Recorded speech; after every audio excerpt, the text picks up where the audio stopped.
Morning, everybody. Welcome to the Inside Edge. It is Wednesday, November 5th. It is the day after, early morning, the day after. I apologize if I'm going to be a little punchy, but I haven't been to bed yet. And I'm not going to do a whole lot of analysis right now. That's going to come over the next couple of days. We'll do our marathon live stream on Thursday night. There's a great piece already up on the New Jersey Globe by Joey Fox that sort of walks through the race. It is an absolute must read. But I want to make a couple points.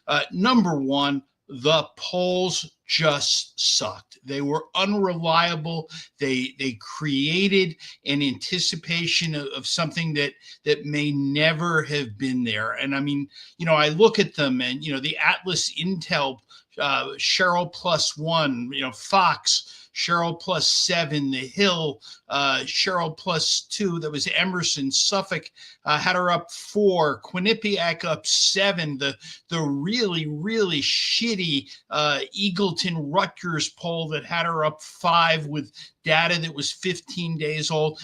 Folks, these polls have served New Jersey poorly. They have just been worthless, and they created an impression of the race that wasn't there. And I look at the magnitude of Mikey Sherrill's race.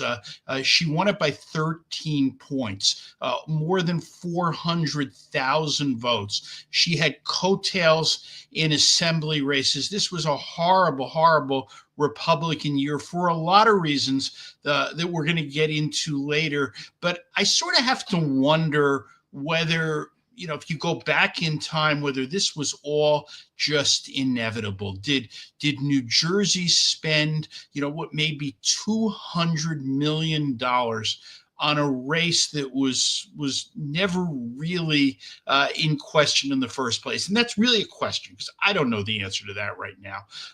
But when you look at Mikey Sherrill's political career over the last 7 years, since she scared Rodney Frelinghuysen out of the race, she has prevailed in every race, whether it was the 18 primary, her generals in 18, 20, 22, and 24.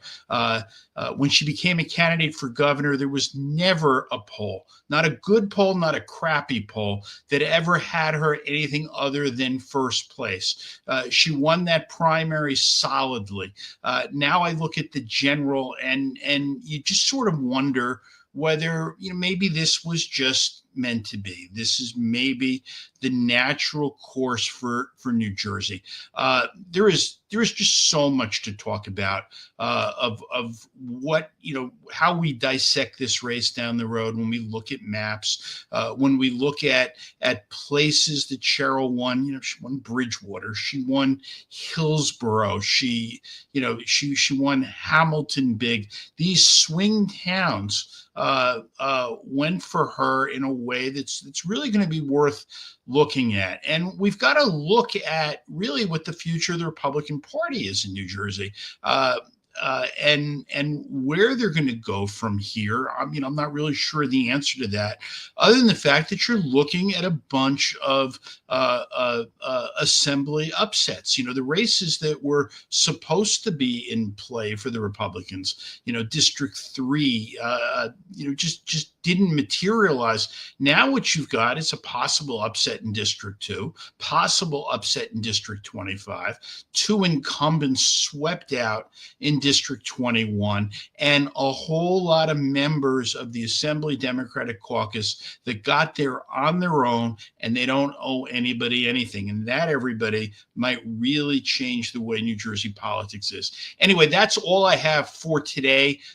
Keep watching the Globe for updates on these races, and I'll be back tomorrow.